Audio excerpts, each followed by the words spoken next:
Bon, ben, je vous invite d'ouvrir vos Bibles, vos tablettes, iPhone, c'est ça, Jean chapitre 14, verset 23. C'est dans la Bible, ça. C'est juste après Jean 13. Hein? Oh, you're so funny. Nous étudions pas la sélection, mais la parole inspirée de Dieu. N'est-ce Amen. pas? Le verset encore? Jean 14, 23. 23, OK. C'est bon? Nous Oui. lisons. Jésus lui répondit, si quelqu'un m'aime, il gardera ma parole, et mon Père l'aimera.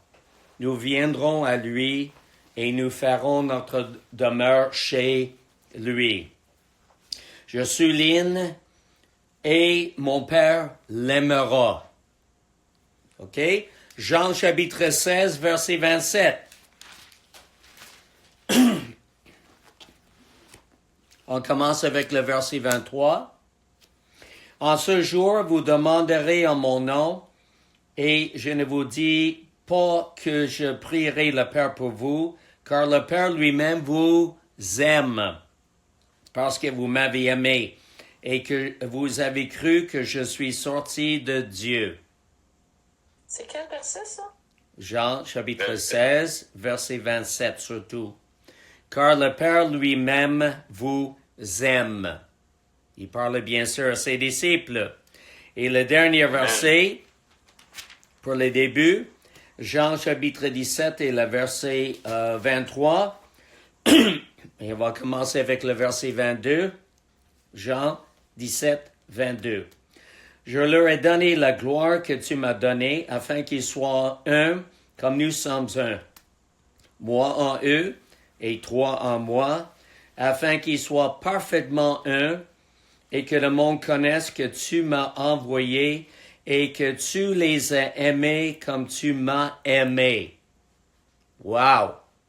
Alors, Jésus disait que tu les as aimés. Nous, les disciples, les croyants, tu les as aimés comme tu m'as aimé. Donc, l'amour du Père pour les croyants, autant que pour le Seigneur Jésus. Prions. Wow. Merci, merci Père du ciel. Nous voulons étudier ta personne, tes actions et ton amour, surtout ton amour. Nous prions, Seigneur, nous donner la révélation par ton Saint-Esprit, que Jésus soit glorifié, que nous puissions en effet avoir une communion plus intime avec toi, Papa, au nom de Jésus. Amen. Amen. Donc, nous allons étudier le cœur de Dieu et Père, de sa nouvelle création en Jésus-Christ. Pour nous, la nouvelle création, ceux qui sont nés de nouveau, qui maintenant ils font partie de la famille de Dieu. Dieu le Père a toujours voulu avoir une famille et pour ses enfants de l'aimer en retour, parce que Dieu est amour et parce que Dieu est un bon Père. Un père est censé être quelqu'un qui pourvoit pour sa famille, protège son épouse et ses enfants, inspire le bien-être de chaque personne en créant une bonne atmosphère de paix, de joie, de partage, de la liberté de s'exprimer avec respect et amour pour les autres. Donc, c'est le leader, le dirigeant de la famille pour aider chaque personne de se diriger dans la bonne direction. Ça, c'est une père de famille. J'essaie de faire une allusion d'un père de famille. C'est ça, afin de bien comprendre, en effet, Dieu comme Papa céleste. Amen. Il aide les enfants à développer la capacité de bien raisonner, un père de famille, je parle, et de penser pour eux-mêmes. Il ne s'attend pas qu'ils sortent comme des robots pour donner des réponses conformes à sa volonté. OK? Je parle toujours d'un père père terrestre. En même temps, parce qu'il crée une bonne atmosphère de partage, Il s'attend que rien ne dérange la bonne ambiance dans le foyer par des actes de rébellion et de désobéissance. Donc, un petit résumé. On voit Dieu pour sa protection, pour la question qu'il pourvoit, son leadership, sa direction, et de bien comprendre que Dieu est beaucoup plus qu'un père terrestre, beaucoup mieux, parce que ses voies sont au-dessus de nos voies, ses pensées sont au-dessus de nos pensées. On voit aussi le partage de créer une bonne ambiance dans le foyer. C'est ça que Dieu essaie de faire dans sa famille spirituelle. Il s'agit d'aimer en action avec vérité, surtout envers son épouse. Je parle d'un père de famille, un mari. Et ça va être témoigné, ce sera un témoignage pour ses enfants. Il essaie de voir un bon développement de tout le monde dans le foyer. Il n'est pas un dictateur qui essaie de tout contrôler de ceux qui font partie du foyer. Sinon, s'il est un dictateur, il va se fâcher parce qu'il se sent menacé en perdant le contrôle. Mais, au contraire, il est mature de prendre des bonnes décisions avec l'approbation de son épouse dans l'amour et la sagesse. Amen. Je ne sais pas s'il y a un amen pour cela. Amen. Amen. Par contre, Dieu est Père, a à cœur notre bien développement et il sait exactement ce qu'il fait. Donc Dieu n'est pas un dictateur, il n'a jamais voulu avoir des robots comme enfants. C'est ça. Autrement, il aurait pu créer des robots, simplement leur dire quoi faire, les programmer, puis voilà. Mais non, Dieu n'est pas comme cela. Il nous a créés des êtres individuels avec les libres arbitres. Il prend soin de... Glenn, le parti que il sait exactement qu'est-ce qu'il fait, tu parles de Dieu, là. Oui, Pas le Père, oui, pas je le Père parle de terrestre. Dieu, là. Je dis, par contre, Dieu, le Père, a à cœur notre bien développement et il sait exactement ce qu'il fait. C'est bon? Nous autres, on manque un peu. Des fois, oui. Alors, Dieu prend soin de ses enfants et il nous aide à grandir en maturité et en responsabilité. D'accord? C'est pas pour rien qu'il nous donne des tâches à accomplir. Dieu a à cœur chacun de nous et il nous rassure qu'il est un bon Père pour chacun de nous individuellement. Parce que nous avons bien sûr notre langage d'amour qui est différent les uns des autres. Il a promis de ne pas nous abandonner, nous de nous délaisser, comme des pères humains ont fait par rapport à leurs enfants. Quelques pères ont fait cela. On sait que c'est un problème aux États-Unis avec un certain groupement qui ont simplement eu des enfants, puis on n'a jamais eu l'idée, en effet, de prendre soin de leurs enfants et de bien les élever. Ils ont abandonné les femmes pendant que les femmes ont tombé enceintes. Il y a des enfants qui ont été délaissés par leur père pour adopter un esprit, je parle des enfants, ont adopté un esprit, une attitude, un entendement d'orphelin. Parce qu'ils ont été abandonnés de leur père, qui rend ça difficile pour eux de se confier en Dieu comme Père. Parce qu'ils n'ont pas eu cet exemple de leur Père terrestre. Dieu, au contraire, est toujours responsable et entièrement fiable pour répondre à tous les besoins physiques, spirituels, émotionnels, mentaux de ses enfants, si nous lui faisons confiance. Peut-être nous avons besoin de nous faire serrer dans les bras de Dieu comme un enfant dans les bras de son Père pour se faire rassurer de son amour en prenant le temps avec lui, un Père terrestre qui prend le temps avec son enfant et Dieu qui veut nous prendre dans les bras aussi pour nous faire comprendre que nous sommes choyés et aimés. Et ça, c'est un des aspects du langage d'amour. C'est ça, le touche, le temps de prendre avec les enfants. Et en exprimant son amour pour son enfant ou ses enfants. OK? Donc, ça, c'est mon premier point. Le cœur de Dieu est Père pour sa nouvelle création en Jésus-Christ. Amen? Le deuxième. Donc, Dieu a un autre aspect. Le cœur de Dieu comme mère. 1 Thessaloniciens, on a vu ça dernièrement, j'ai souligné comment l'apôtre Paul justement était là pour prendre soin des Thessaloniciens. OK? Alors, nous lisons 1 Thessaloniciens, chapitre 2, verset 6. Nous n'avons point cherché la gloire qui vient des hommes, ni de vous, ni des autres. Nous aurions pu nous imposer avec autorité comme apôtres de Christ.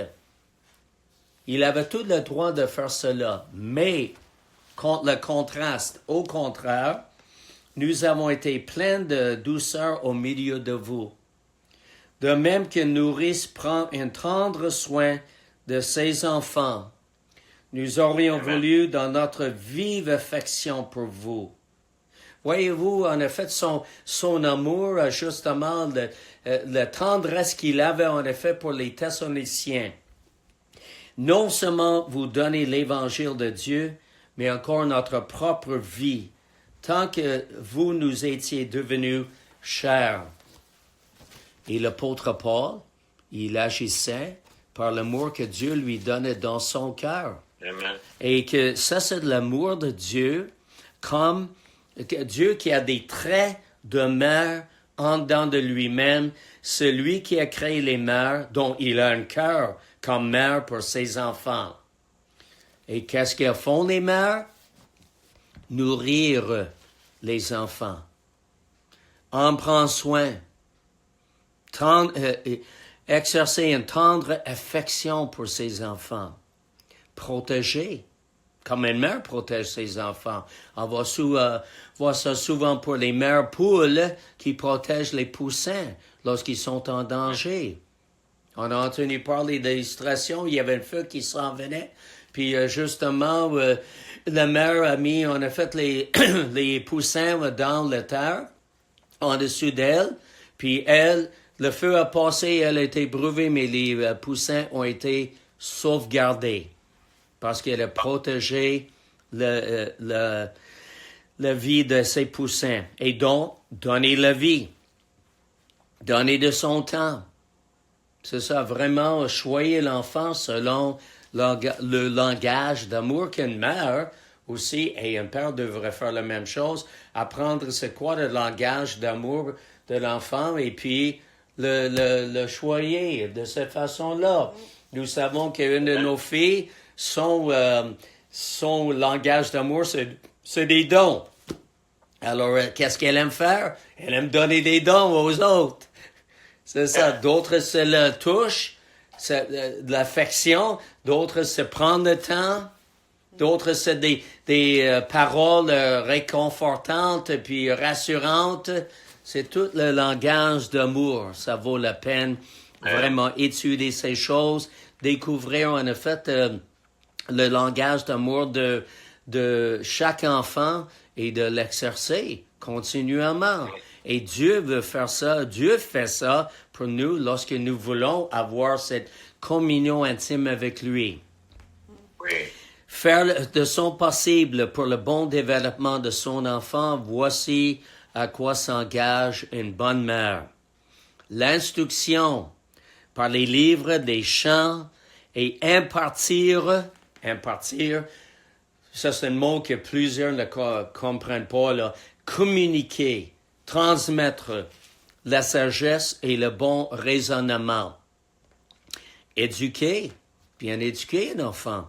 Développer une bonne discipline, développer une bonne responsabilité d'accomplir ses tâches, aider à devenir plus mature, montre un grand respect envers son mari avec son cœur. Les mères sont des personnes de grand caractère, les bonnes mères. Ils sont stables, matures, positives et non négatives.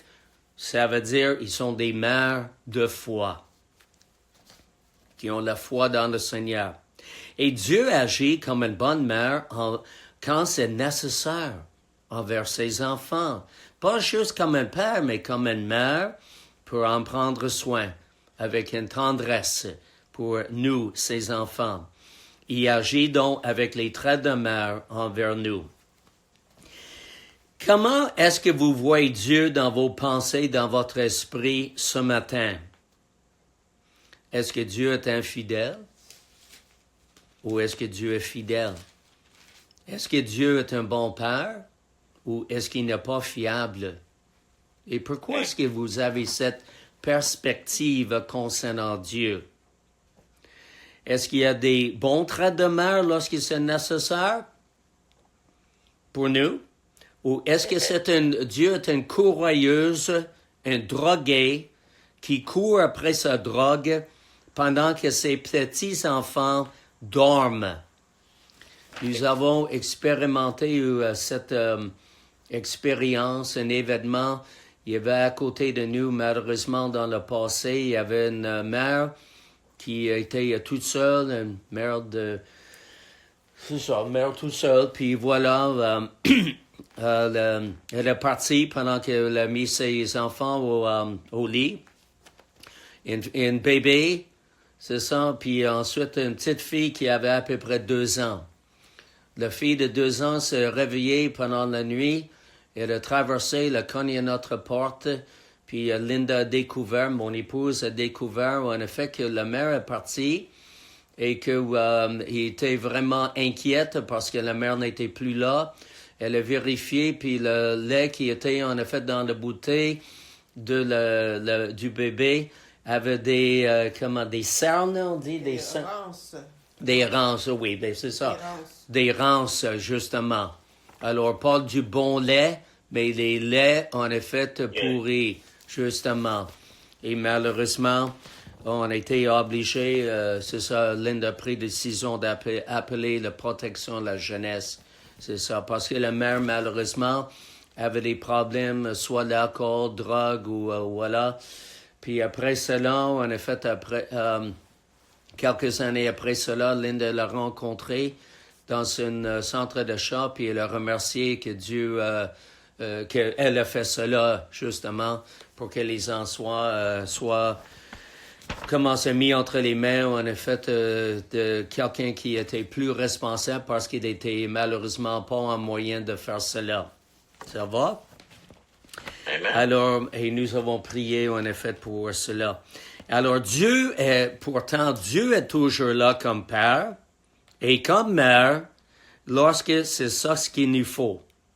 Rendons gloire et remerciement à Dieu qu'il est toujours fidèle envers nous et avec amour. Alléluia. Troisième chose, parce que vous savez, comme Pasteur Donnell, c'est toujours un bon message à 3 points, n'est-ce pas? Voilà. La troisième chose, nous voulons examiner la sécurité du croyant avec Dieu comme Père en ce qui concerne le salut.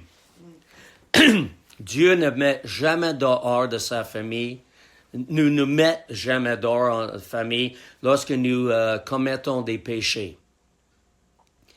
Dieu est très sécure dans sa relation avec nous. Il ne tombe pas de son trône lorsque nous péchons contre lui.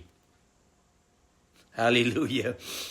Il reste encore là comme notre Père céleste et nous sommes encore sauvés et sécures avec lui. J'aime bien mes frères et mes sœurs qui viennent du continent d'Afrique. Mais malheureusement, j'ai rencontré quelquefois des croyants en faisant de porte en porte pour la prévention du suicide. Et je leur pose, et j'ai bien aimé ça, les rencontrer, mais je leur pose souvent la même question.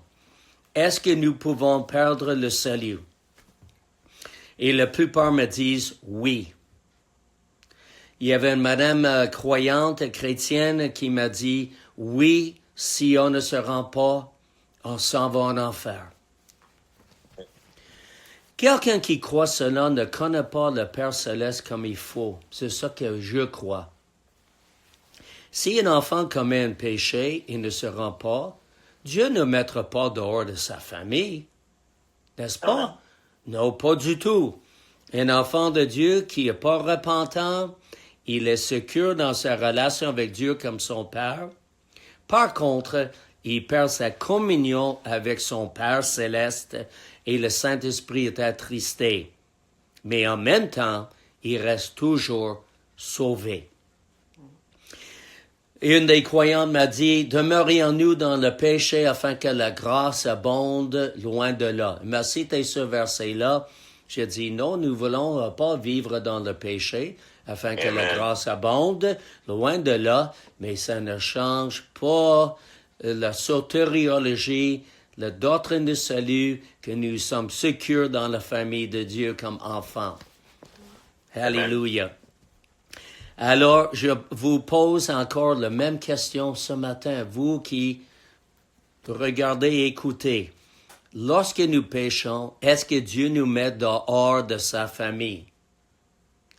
Et même si nous ne nous repentons pas en endurcissant notre cœur, est-ce que nous sommes encore sauvés? Moi, je lis dans l'Épître aux Hébreux, Dieu châtie ceux qu'il aime, ceux qui reconnaissent comme fils légitimes. Alors, un enfant de Dieu qui est sauvé, s'il endurcit son cœur, Dieu ne met pas dehors de sa famille, mais il va le châtier s'il continue dans l'endurcissement de son cœur sans se repentir. Mais il reste toujours enfant de Dieu. OK? Et il va châtier pour nous ramener à la bonne voie, mais jamais pour nous condamner en enfer. Et c'est la même chose pour nous avec nos enfants. Vous qui, comme des bons enfants, n'est-ce pas? Lorsqu'un enfant désobéit et rebelle, on ne met pas au bord du chemin pour dire, ben, c'est ça, pour la première personne qui va venir ramasser l'enfant pour s'en aller avec, jamais de la vie, n'est-ce pas? Mais si on est comme cela, pensez-vous que Dieu va le faire? Jamais de la vie. Dieu est un bon Père pour voir notre éducation, instruction comme enfant de Dieu. Ma question ce matin, qui est votre Dieu? Qui est notre Dieu? Est-ce que c'est le Dieu de religion? Que si on a fait, on ne met pas tous les points sur les i et les traits sur les t, là, il va nous garrocher dehors. Ou est-ce que nous sommes sécures avec lui dans notre relation avec lui? Alléluia! Alors, on a vu le cœur de Père. Dieu est Père de sa nouvelle création en Jésus-Christ. On a vu aussi la question de la mère. Dieu a des traits comme mère. Et la troisième chose, la sécurité du croyant avec Dieu comme Père en ce qui concerne le salut. Maintenant, j'aimerais faire une révision. C'est à nous de développer une meilleure relation avec Dieu comme Père et avec aussi Dieu comme Mère, même s'il demeure le Père céleste, et de savoir qu'il ne nous rejette pas quand nous péchons contre lui. Deuxième chose, Dieu veut que nous soyons des personnes sécures dans notre relation avec lui. Alors, je vous invite, à partir de ce matin, d'écrire sur des papiers vos propres déclarations selon la parole de Dieu en ce qui concerne Dieu envers vous. Je suis enfant de Dieu. Je suis bien-aimé de mon Père. Je suis sécure dans ma relation. Et trouvez tous les versets bibliques et de les réciter à vous-même. Et dernière chose, de faire une prière pour une meilleure révélation de qui Dieu est pour chacun de nous personnellement.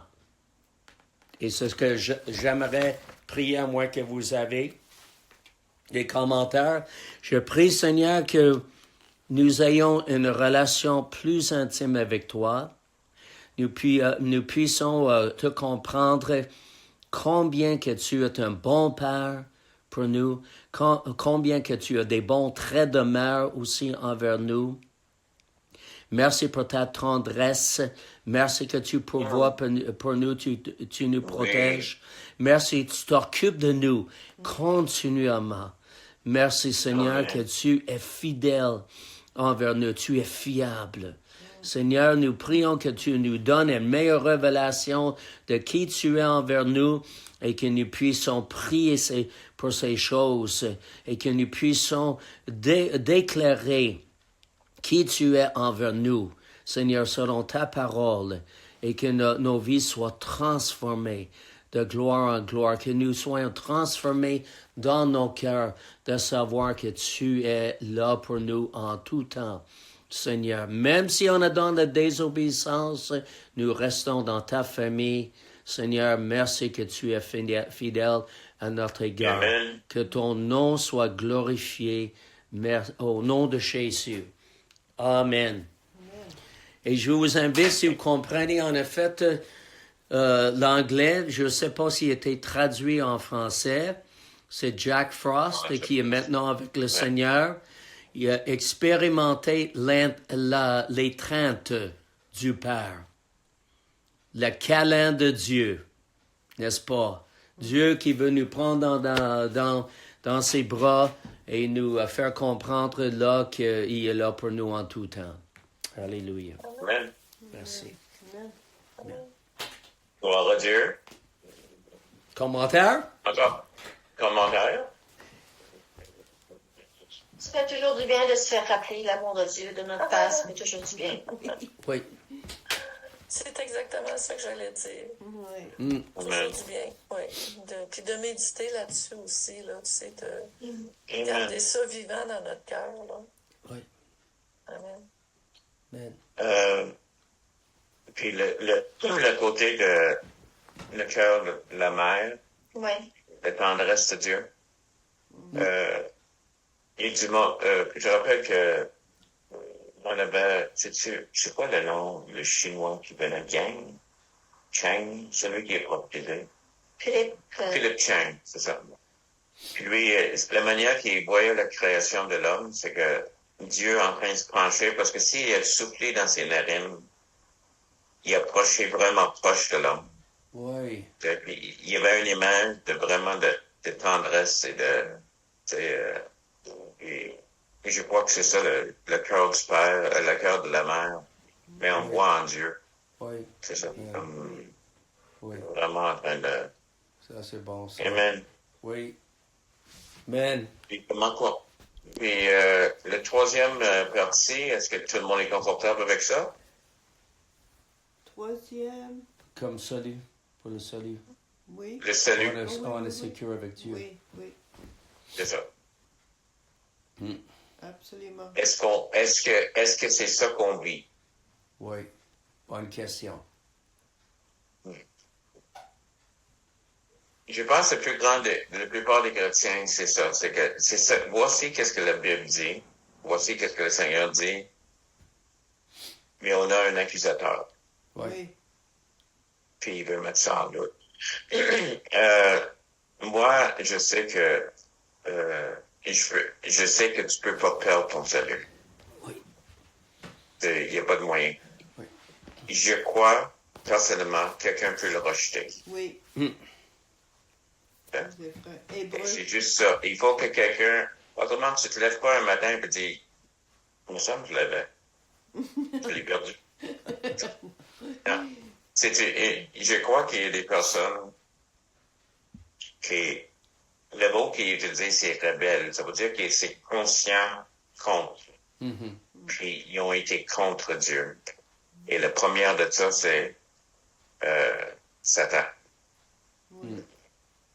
C'est ça. Mais non, on ne peut pas le perdre.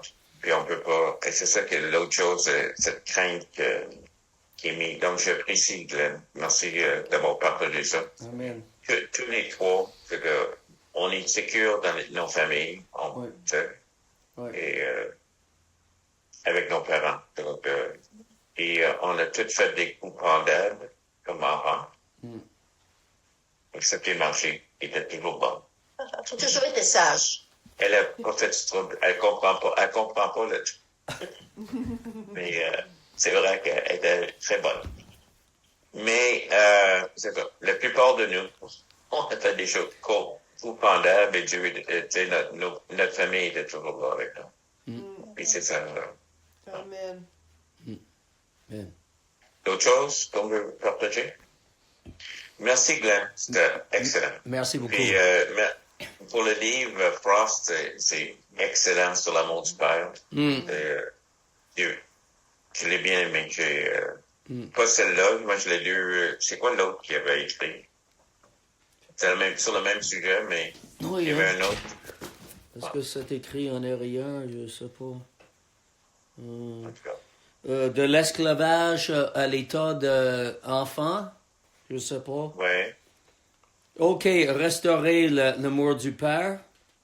c'est ça. Vous êtes créés pour l'amour, les empêchements de recevoir l'amour du Père. Ça, c'est en arrière. On a fait des choses qu'il a faites aussi. Ils sont en français, ceux-là. Il y en a en français?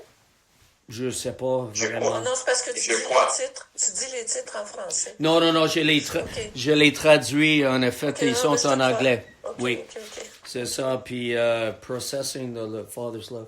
Processing, c'est ça. Je sais que c'est une des bases qui est utilisée à Toronto Oui, dans les enseignements. Oui. Et, c'est ça. oui, c'est bon. Amen. Amen. J'apprécie beaucoup, Glenn. Merci beaucoup. Puis, si tu peux avoir quelque chose prêt, je sais pas quelle semaine que je vais avec Nathan, mais un matin que je ne serai pas là. Oui, c'est bon. J'ai une question, Donald Marché, surtout, là. Je voudrais à l'automne prendre un cours à l'Institut biblique, fait qu'il faut faire une demande d'admission. J'ai rempli la demande d'admission, mais ça prend une lettre de recommandation ou, je sais pas, un formulaire qui doit être rempli par mon pasteur, fait que Donald, j'ai pas de problème. Par une amie, j'ai demandé à Diane, là, mais par un diacre de l'Église. Fait que là, on est tout petit.